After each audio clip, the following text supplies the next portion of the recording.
In today's video, we will be taking an unboxing, an overview, and we'll even give you a PC build as well of this Vida Lucid Micro ATX PC case. So what do we have here?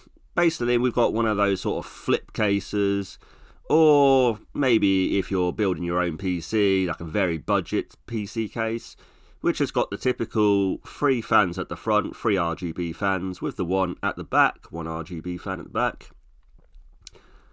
And it's got the PSU shroud with the tempered glass and that kind of sort of modern look feel of a modern PC case for, you know, modern PC flip case or for yourself. So to me it looks pretty good. You know, when I was looking at the pictures, it looked fine. There was 1 or 2 things which I'm a bit concerned about, which we'll obviously talk about as we get into the unboxing and overview and what have you. And as we do the PC build, we'll obviously see how good it is as an actual PC case. So I think really, without further ado, let's just jump right in and unbox it and let's have a look.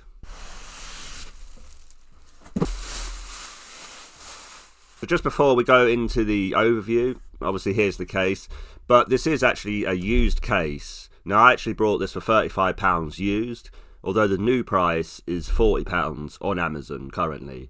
So just be aware of that. I'm just going to be transparent about that.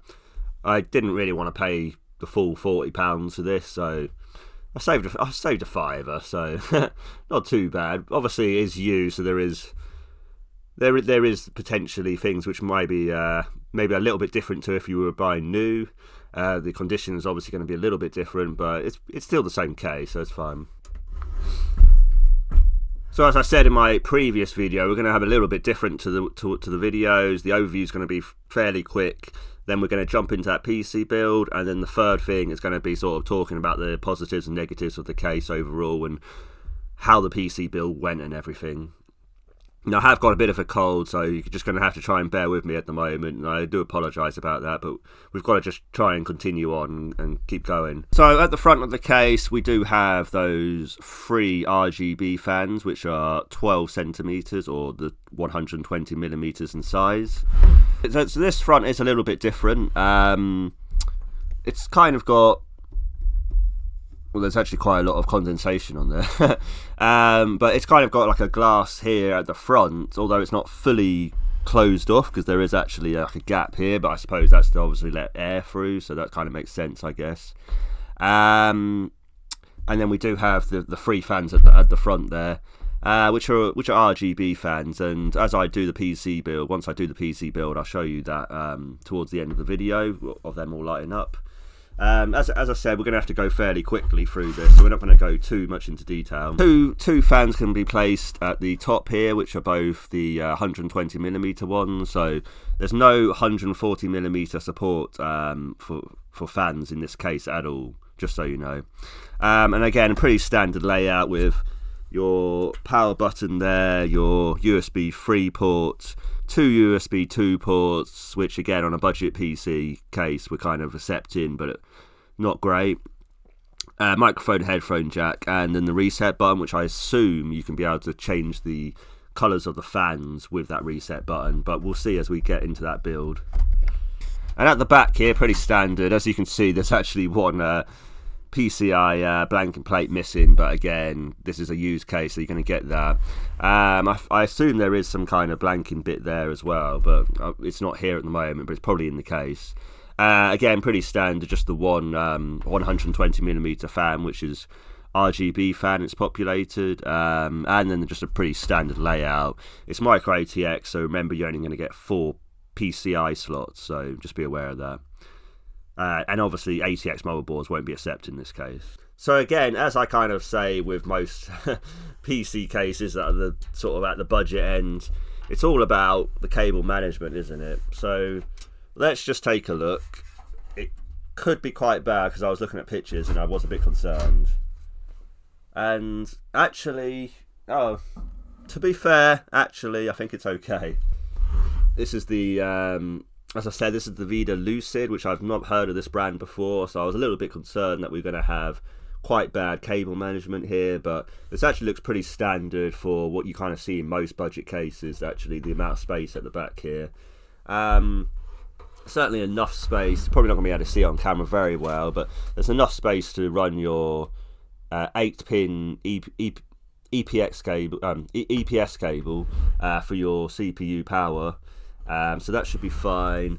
And with the big 24-pin main power cable from your power supply, you are going to have to run it up here and then run it out that way, because running it down here you're not going to get enough space. So at least they have given you that little channel which kind of indents in a little bit, so you've got enough room to run your cable there. So my initial fear of the bad cable management actually looks fine.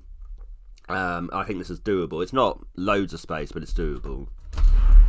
So as I predicted with the fans, it is the daisy chain sort of setup with the one SATA cable connecting in there. Some people might not like this, but for me, this is, especially for a system builder, this is perfect. So I'm not going to complain about that. And we do actually have a 3-pin 5-volt addressable RGB header as well, so you can plug that in. I think it's optional, so you don't have to plug it in, but if you have that ARGB header on your motherboard, you can plug that in. So we have got that blank. We have got the blanking plate and everything like that with this PC case, so we have got enough for what we need to actually build the PC. So that's something. Again, standard sort of cables here. This is actually a blacked out USB 3 connector, which I actually quite like. That's not bad. We do have HD audio, which again has those ketchup and mustard cables, but hey, it is what it is. The power LED cable here. Yeah, so your sort of standard power LED, your power switch, and your hard drive LED. The reset cable is used to change the colours of the fans and stuff, so that's all good there. So like I said, HD audio was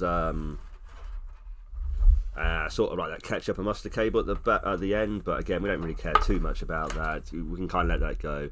And then the USB 2 cable has also got a bit of ketchup and mustard, but hey ho. And really, there just isn't really much else to say. The power supply shroud is about 180mm at the bottom you get, I think it is. Now, I don't know whether this is with the case new or not, or what happens, but I would assume that there's a drive cage here, but we don't seem to have one.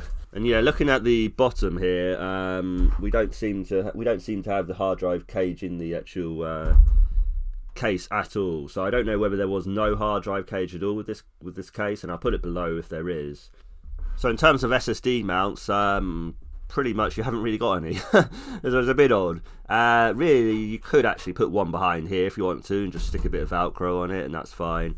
The mounts at the bottom, looking at it, it might only be for a 3.5-inch drive, but I'll have a quick look at that when we do the build, just to see what that could fit.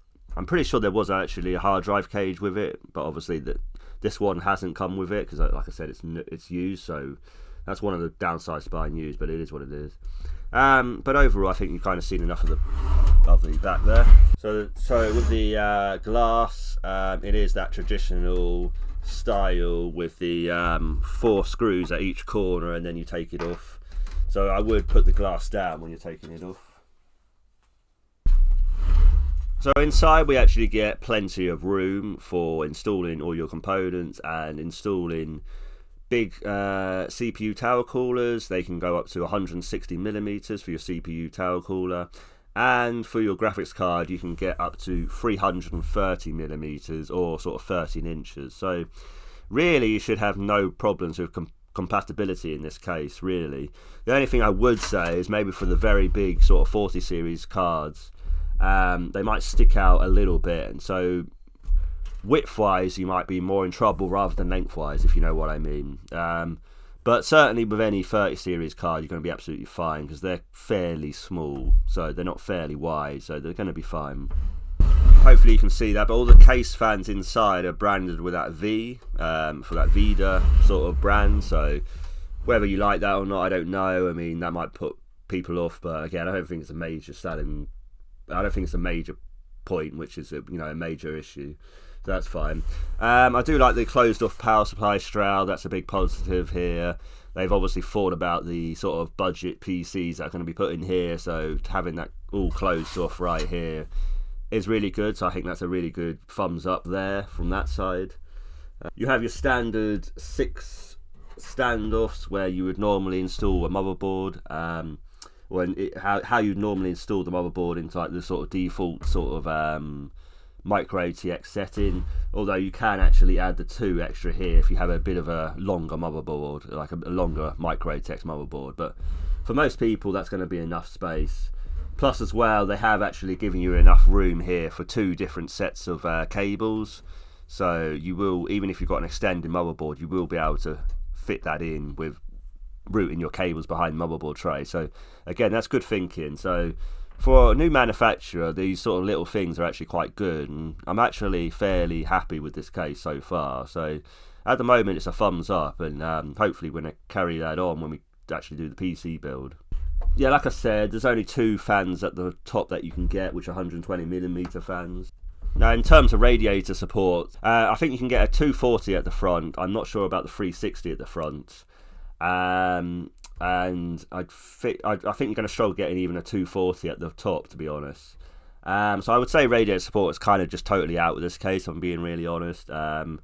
You can maybe go 240s at the front, but I think that's probably about all you're going to get, really. I don't think the 360 at the front's going to happen. Potentially there might just about be enough room to squeeze it in, but I would say I'll put it below the exact specifications, but really this is an air cooling case. Really, this isn't for water cooling at all, or liquid coolings, or all-in-one coolers or anything like that. So, but overall, I do think there's enough space. You potentially could actually fit the SSD at the bottom here as well. Looking at it, I think there might be enough room here to fit an SSD at the bottom. So that's also another space that you could put an SSD, which I'll look at to see whether you can put an SSD there as well. And yeah, really, I think that kind of covers everything from what I can tell. So I think now we just look at building that PC up, guys? So let's go. So for the PC build, I've decided what we're going to do is I'm going to talk over as we actually do the build. I think that's probably going to be the easiest way, rather than do the voiceover afterwards. So I can kind of talk through the build here. I am going to have to use the microphone on the actual webcam itself, so quality wise it might not be great, but you'll hopefully get the information out, and that's all that matters. So obviously, first of all, it's IO shield, so a little bit awkward with these cases because obviously you have the fan here at the back, so you've got to be a little bit careful, but just make sure that you're putting it in correctly.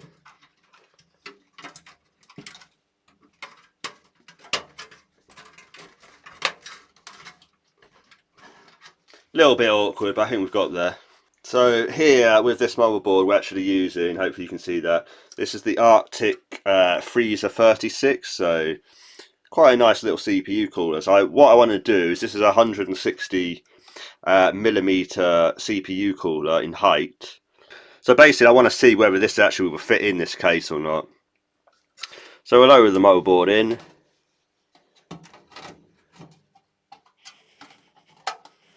There we go, just simply line it up. I'm missing a RAM here, but don't worry about that. We'll put that in afterwards once we... This is also a bit of a tip, actually, with the RAM. I don't know whether you can see it there. Hopefully you can. But basically, if you take out the furthest most right stick, which is, this one here, basically, what you can do is when you put in the 24-pin cable in, it's going to give you that little bit of extra room here, if you can see, hopefully. Hopefully that'll pick up on the camera. It's going to give you a little bit extra room, and then what I do is once I put the 24-pin in, I simply just put in the RAM stick afterwards. So it's just a little bit of a tip there for you guys.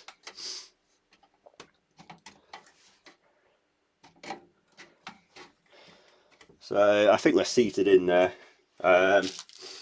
So if you're a novice builder, you probably won't know, but basically, hopefully this will come up on the camera okay, but I'm not sure. You need like the flat head, like it's basically the screws with a little hat, that's what I call them, for the motherboard insulation. So you need 6 of them. And something that I forgot here, actually, before we go further, and this is a bit of a rookie mistake by me, so I'm a bit embarrassed, but I'm going to admit it here, is I haven't moved the standoff into the right position. Now this is quite important, because what you don't want to do, here we go, we can lift it out there. So let's lift out the motherboard. What you don't want to do is obviously short out your motherboard, because obviously then you're in a world of hurt. So basically what we'll do is, if you've got one of these fancy screwdrivers like an iFixit toolkit, which I do recommend you get, like a little iFixit toolkit. This is the one I've got here, and it's not bad. It's a decent one. And then you just take in your, I think it's your, it's basically a 3-bit, but with like a 3 hex, and that's actually really good to actually get your standoffs out. So you can pull your standoff out like this, and then reposition it into the right area, which I'm pretty sure is this one, because we just needed to go one up, and then you're away. Now obviously if you've got a bigger motherboard here, you can obviously put in those standoffs additionally as well. They'll come in your pack of screws, so that's fine. But we don't need them, because we've only got 6 motherboard screw holes. So there you go. Even someone who's got more experience of actually building PCs will make mistakes, and I think actually this format might be good, because you can kind of see real time as I'm building the PC. So I think it might actually work out better. Obviously the videos might be quite long because of this, but I think you'll get more out of it, and that's what I'm hoping for. And I want to know in the comments, guys, like I say. There we go. I want to know in the comments, guys, whether you like this new format or not. For me, I think this is the way forward, and this is the way I want to go. But if you guys don't like it, we can change it. But I think this is a better way going forward. So we've got our 6 screws, which are the little hat ones, and then we're just going to screw this down. So no worries there. Just be a little bit careful with your cables and stuff. And obviously don't drop your screws on your motherboard, because that's probably not the best thing either. What you might have to do is you might have to just push the motherboard from one side as well. Hopefully this will come out okay on the camera, but I don't know. You kind of might have to just push the motherboard into place a little bit, and then just put in your screw. This is a bit awkward because I'm having to kind of use both hands, but there we go.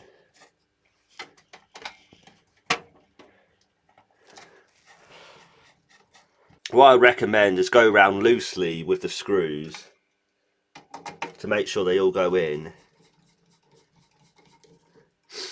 and then you can tighten down afterwards with the motherboard screws.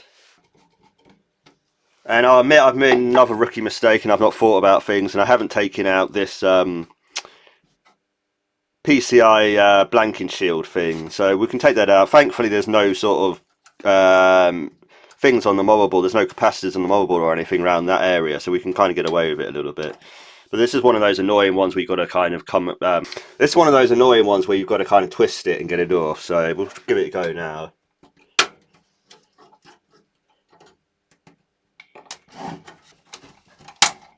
There you go.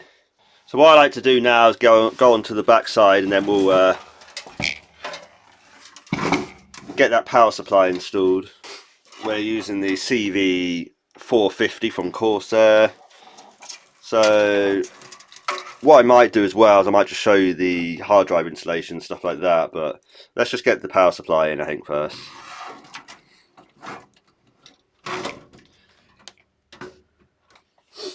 Now with the power supply you want these sorts of screws, which are kind of like the I don't know how you say this, they're not like the top hat ones, they're kind of like the sort of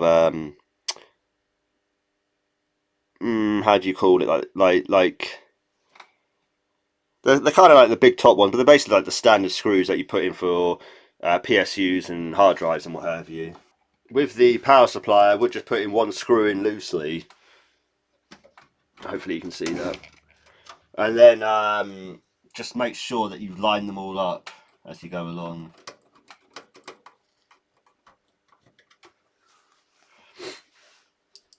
You can always tighten the screws at the end, obviously.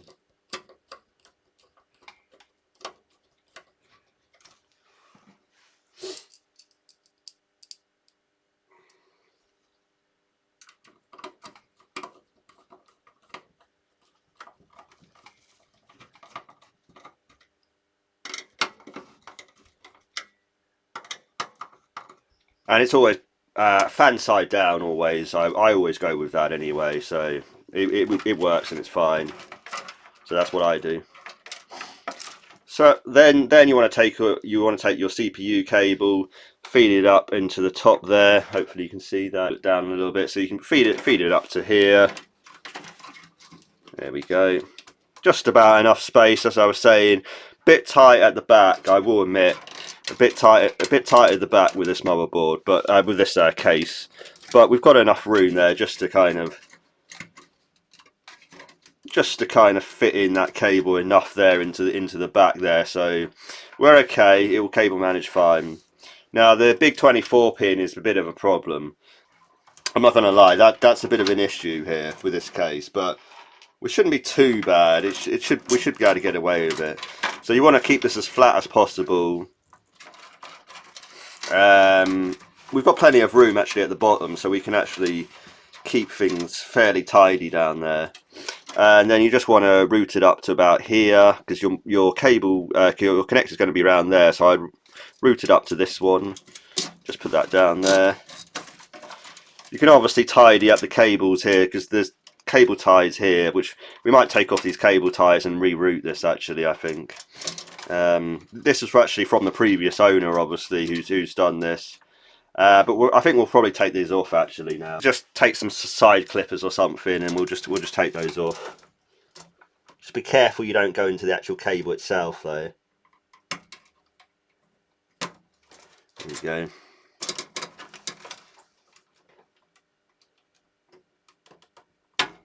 Yep. So that just kind of gives us a bit more space here, so we can obviously cable manage this part here, if you can see.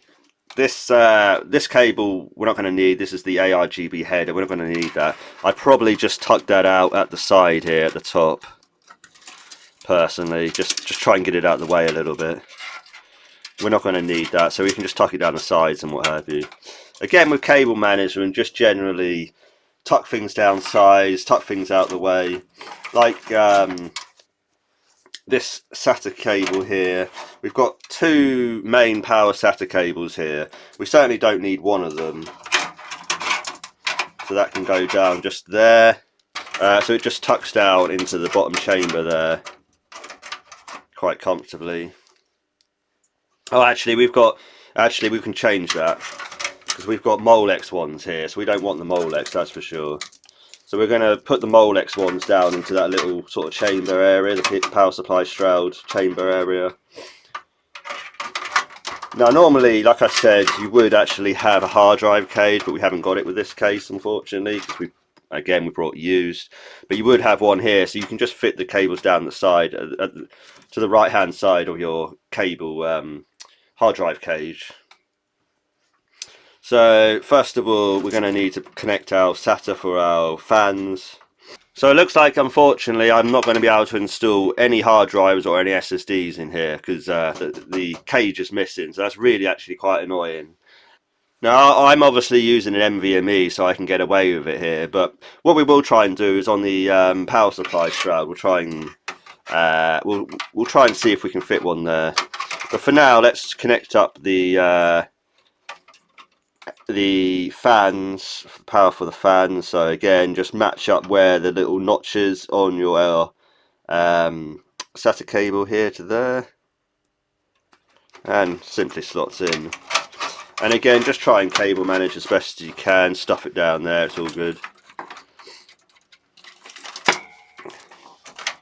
Now the next thing you're probably going to want to do is get this cable, which has kind of got a bit jammed, but oh well. Let's get that out of there. So usually with the there we go.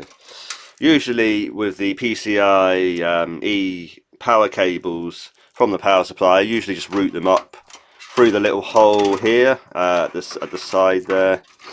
And then obviously we can deal with that once we put the graphics cards in right at the very end. So let's route those cables back down here. It might be a little bit untidy until we can clear everything up. And then we've got another set of SATA cables there as well. Let's just put them in there as well.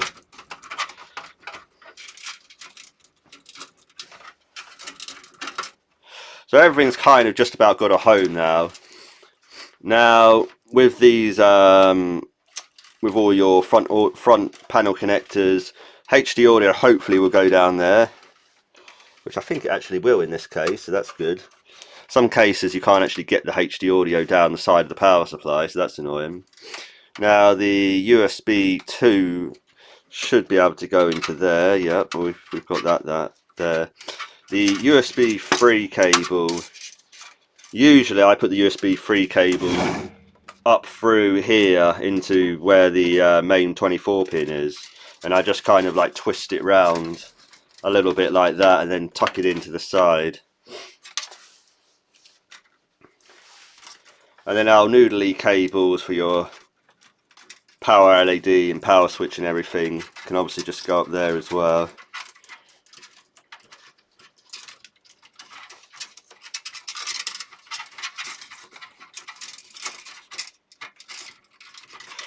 I wouldn't really worry too much about the cable management side at the moment. We can sort that out at the end once everything's connected. That's always my way. And basically from here it's pretty simple actually. Just connect up your connectors, connect your graphics card, and you're basically done now. Now we could have a look here actually just before. Yes, okay, so I think you can actually fit a 2.5-inch drive just there actually. But again, this is going to be quite hard to actually install. But you can do it. I'm not actually. Again, it's a bit fiddly, so I won't show you that one. But there is actually the holes there. But unfortunately, we just didn't have the hard drive cage. I would highly recommend using the hard drive cage actually instead, rather than actually using the power supply shroud for your actual SSD mounts and stuff. It's just so much more awkward having to do it on the power supply shroud. But for this one, we won't do an SSD or hard drive one. But from going forward, I think I'm probably going to buy cases which are new from now on, so we can actually do that. So I do apologise about that. But anyway, let's just take the 8-pin. So you want, obviously, where the connector is here, where the little lip is, you want to put that to that, basically. So we've got 8-pin here. A little bit annoying if you're using a massive CPU cooler like I am to actually fit in these, but we can just about get there. Now, as you can see here, we are absolutely right to the top of the case, and yeah, I think we might be a little bit struggling to put on the glass on this one. Let's actually have a quick look. No, it does go. It literally is, yeah, it's literally to the top, but it isn't actually touching. I don't believe it is anyway. That is very tight. I think we're okay. I think there's enough. It doesn't feel like it's touching. But yeah, always good to actually check with your Windows side panel just so you can actually fit it on. But yeah, it was literally centimeters, but yeah, like it literally not even a centimeter, literally like 1 millimeter, but we got there. So it should be fine. I like to connect the big connectors first, and then we can obviously connect in all the little ones after. So 24 pin will be next. Hopefully you can see that. With the 24 pin, I would highly recommend you put your fingers under the board as you put the connector in, because this is a big connector. And if you're not careful, you could put too much pressure on the board and potentially snap it, although it's very unlikely you can snap a motherboard, but you could potentially do it if you really put a lot of force in. So get your fingers under the under where the 24 pin is there, and then just sort of, what I do is I just rock from side to side, and obviously where this little lip is here again, where the little sort of clip is, you put that to where the lip is here at the side. So you line both of them up, so you know which way it orientates that way. And then so just slide it in. A little bit funny here because we've got a little bit, probably need to pull out this cable a little bit further. This cable's a little bit funny, so just keep your fingers under the connector. Get the connector in a little bit, put your fingers under, and then just each side, that's what I do, until it doesn't go down any further. Yeah, I'm happy that that's in. And then you can just sort of cable manage that a little bit down again, just to keep it neat. The USB 3 really annoying, but there's basically, again, there's a little lip which basically orientates which way you can put it. You put where the little lip is here on the connector, simply slot it in.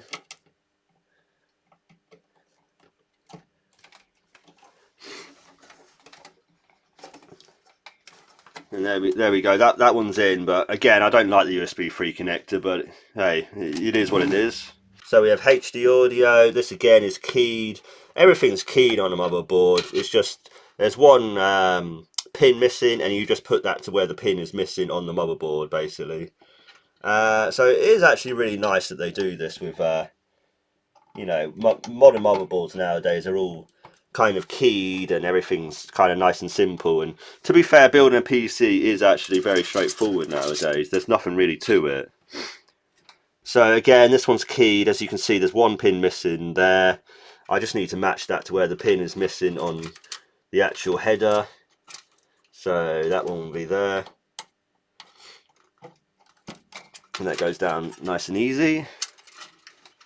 Front panels are always bloody annoying, but doable. ASUS are always a little bit annoying as well because they can kind of change up their setups, but this one's actually quite standard, so that's a little bit of a help. A bit of a tip here is I would do the bottom ones first and then do the top ones afterwards, if you can see that, hopefully. So we've got HD audio plus and minus, which will be that one. Power ID plus and then minus. The plus and minus is that way. There. There.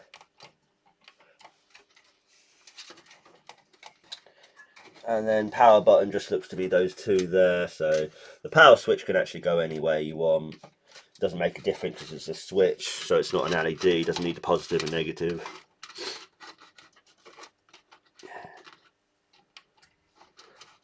And again, just tuck cables down, route cables through, keep things on the front side nice and tidy, and don't really worry about the back. Now, obviously we've missing a RAM stick here, so we're just going to put that in as well before we complete the build. There we go. I think we probably had that the wrong way, but we got there. So it just slides into that little bit, and then once you hear the click, well, not a very good click there, but once you hear the click, then you're in. So that's all good there. And then we just have our PCIe power connector for our graphics card, which is a GTX 1660. So again, nice and simple. If you had a little bit here, if you have this little bit here, then you need to take that out first of all, because otherwise the installation is a bit difficult of the graphics card. Your connector needs to be in the down position rather than the up position, which is that. So keep that PCIe connector, the little notch down.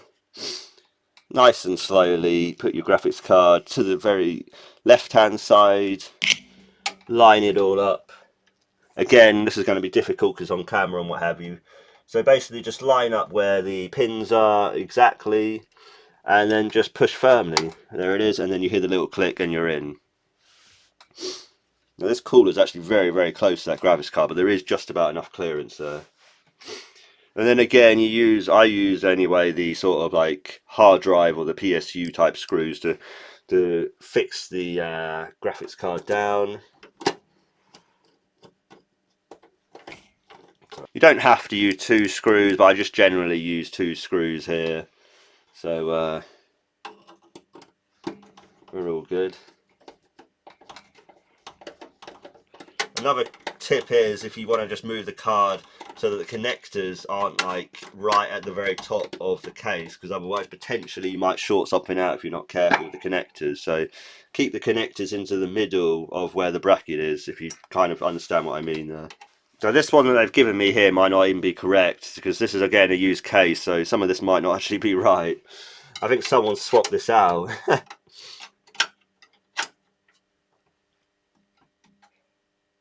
Anyway, you would put that in normally, but obviously we can't put that one in now, so oh well. And then obviously just your connector from your power supply, your PCIe connector. These are a little bit funny at times, just kind of get them all lined up like that, so all the pins are kind of lined up. Where your little notches, just find it on your graphics card, it's usually at the top. That's the little lever, the little notch, so you need that at the top there. Sort of hold it together as you go in. Obviously, if there's too much pressure, don't do it, but then obviously once you feel all the pins in, push down, you're in there and you're good.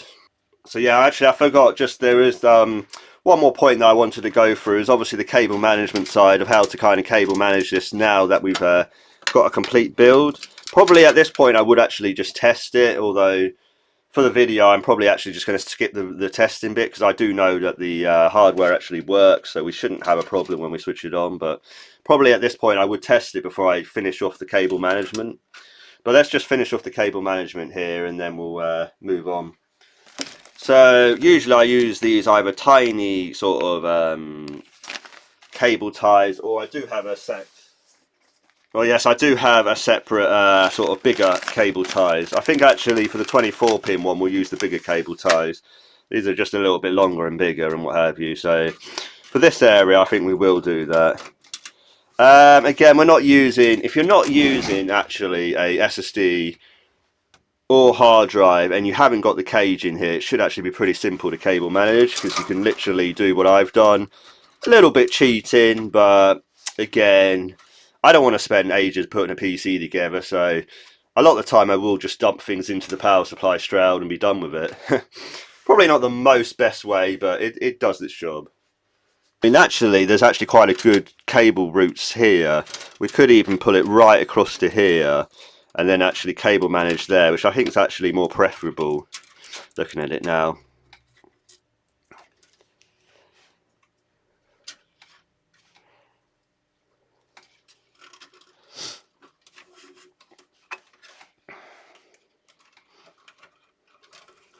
So I've put both of them in here now. So yeah, let's just pull one together and then going to get everything out of the way. So basically this part here where you can actually see through the case, we don't really want too much around here. So we're going to try and keep the cables away from that little area. And oh, I've just pulled that out, I think, by accident. That's the reset switch, sorry. There we go. In fact, actually the reset switch we're just going to put right up the top there and kind of try and tuck out the way.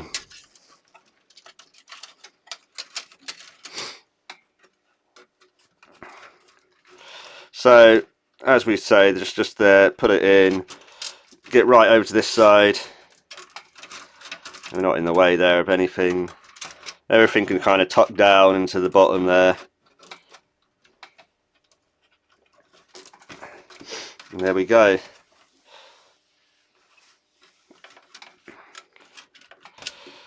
And then on this side, just same thing.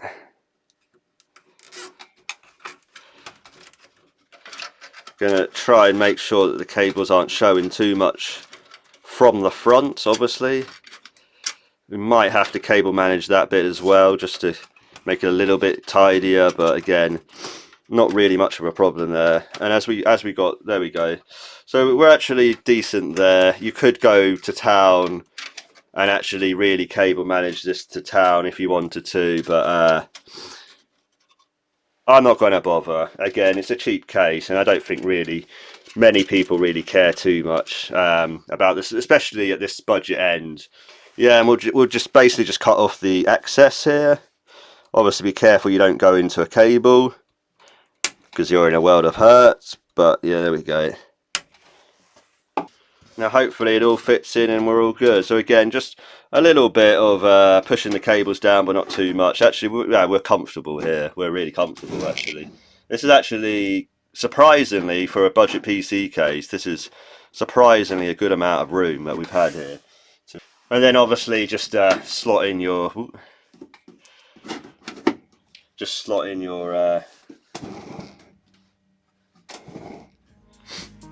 screws at the side.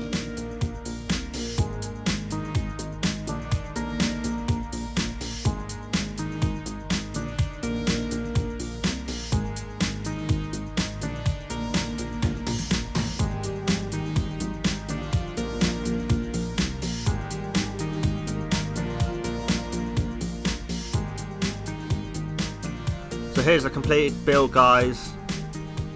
Yeah, it's not too bad, is it? I think it's pretty decent. So basically this is the final wrap up sort of section of the video. Hopefully the video wasn't too long. I will try and condense it down as much as I possibly can. Maybe the build went on for a little bit longer, but we're experimenting with this format, so we'll just see where it goes. Overall, this is the last part where we sort of talk about the good points and then obviously the bad points of the case. And I'll end up with my recommendation on whether it's a thumbs up for a buy or a thumbs down for a no buy. So we'll start off with the good points. It does look good to me. Personally, I do like the looks. I do like the front fans here. I'll obviously show you the footage that I got as well. Just of the fans and stuff. They look really smart. They look really good. For a £40 case, I actually think they look really nice, actually.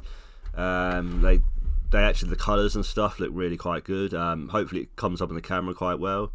And actually the fans are actually quite silent, so there's not actually too much noise, which I was a little bit concerned about. With obviously no fan control. All the fans are run off a SATA cable, so you've got absolutely no control of the actual fans itself, so just be aware of that. The fan speeds itself, so that's what I say. But yeah, they look really good. You didn't need a ARGB header as well, so you didn't need to connect that to your motherboard, so that's also another plus if you're using older motherboards, so I like that. I do like the design of the case, like I say, I do think it looks good. That's a good positive thing. Obviously the power supply shroud being closed off is another good positive thing. The cooler support is pretty decent, which is another positive, and the graphics card support, although we are using quite a small graphics card here, you can see that you really could fit in a far bigger graphics card than what we've got, so good plus points. Also the cable management I will put as a plus point. I think that was actually pretty decent, not the best, but certainly more than manageable, and the back panel did go on very, very easily, so that's always a big plus. But yeah, I think kind of move on to the negatives now, which I kind of think, yeah, there was a bit too many negatives if I'm being honest. The big one really is the actual lack of the hard drive cage and the hard drive support. The drive support is just basically non-existent in this case.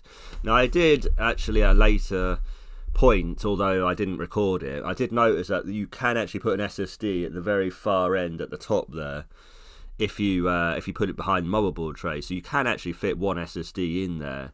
But I just think the support is really, really bad for drives. I mean, not having a hard drive cage so you can actually install your hard drives and your SSDs nice and easily, that's just a really bad design decision in my opinion. And okay, yes, you could argue that now we've kind of moved to M.2s and the lack of drive support isn't so serious as what it would have been, say, 5 to 10 years ago, because that's when drives are just, you know, you just had a drive, didn't you? You didn't even go M.2, so it's not so bad. But I do think with those older PCs, you know, you're probably going to refresh an older PC into this case, and if you are going to refresh that older PC, you're going to have old drives, you're going to have the old SSDs and the old hard drives, so the lack of the drive support I think is a big no-no, and it almost makes the case really as a purchase just not sensible. And personally I would actually avoid this case on that, purely for that lack of support. Now yes, if you're just someone who is going to go M.2 and you just know you're going to go M.2, then fine, go ahead and buy this case. And you know, it is a decent case in terms of the design and everything. I think the actual design, bar the lack of hard drive support, is actually quite solid. But yeah, I think for most people there's just so many better options out there that do come with the drive support. So yeah, again, it was very odd. I thought the actual hard drive cage was just missing with my case, but when I've gone onto the internet and actually looked up this case, it does seem that it just doesn't even come with a hard drive cage, even from new. So yeah, it's very weird. To be fair though, that's probably the only really big negative of this case, if I'm really being honest. There isn't actually that much negatives apart from that. And it is just frustrating that something very, very simple like a hard drive cage is actually such a negative, because if you just included it in, then you've actually got a very solid case here. Now you could potentially, maybe if you've got a hard drive cage from another case, you might be able to kind of sort of put it in somehow and what have you. But again, it's just, why isn't it just there? It just doesn't make sense to me. But overall, and I do admit, yes, potentially you could even get SSDs into the PSU shroud area, but again, it's just so much faff, and I don't think really people want to do that. And the cables are just really difficult to route if you do that as well. So just give us a hard drive cage. I mean, I just don't understand. At least if it's a removable one, then you can remove it if you don't want to use it, and then obviously keep it if you do. So a bad design decision there. I also think as well, another bad point was, although yes, you've got 4 ARGB fans, which are nice and do actually look good. The fact is that the actual support for water cooling or all-in-one coolers basically is non-existent. You can only fit, when I looked on the internet again, you can only fit 140mm radiator at the front, so that's it for the support. So just be aware of that. Radiator support is basically non-existent in this PC case. And also, you only can fit 3 120mm fans at the front, with 2 120mm fans at the top, and then 1 120mm at the back. So although you can fit 6 case fans in total, if you want to go with 140mm fans, obviously that's just a no in this case, and you can't do it. Whereas there's other cases around this price point, around the £40 price point, which actually will accommodate for the 140mm fans. So again, I don't see why you would choose this case if it's the same price as other cases that give you that flexibility. Now, yes, I do think it's actually quite a decent case and decent looking, and you can certainly get a decent build from here. And like I say, the CPU total support isn't bad, and the graphics card support isn't bad either.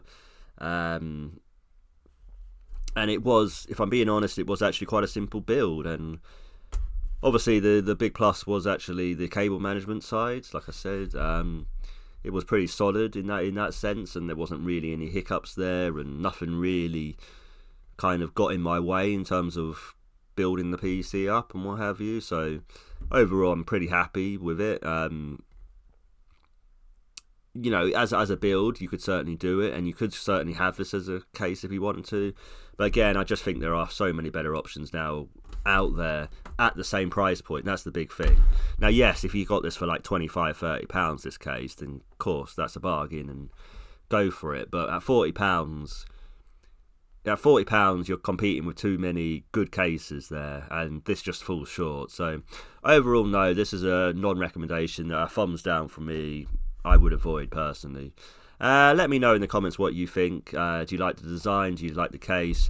And really, what I want to know from the comments are, do you like this format? And do you think going forward that this format's going to be good? Hopefully we will get more sort of brand names and what have you for cases, rather than kind of cases that we've never really heard of. Although I do think it's good seeing some of these new manufacturers come in, like Vida, which is a new one, which I've never heard of before, and I've certainly never had a case from them before. So it's good that we're going to kind of getting some competition out there and what have you, and new players are coming on the market. I do think that's a good thing for the having more competition does drive better designs, and there is more competition to actually get your case better than the others. So competition can be a very plus thing in that sense. So I think that's good for us as a consumer. But yeah, as always, please like the video for the algorithm. Please subscribe so you can see my future videos. And let me know in the comments what you're thinking of these videos. And as always, guys, I will see you in the next one. Bye, guys.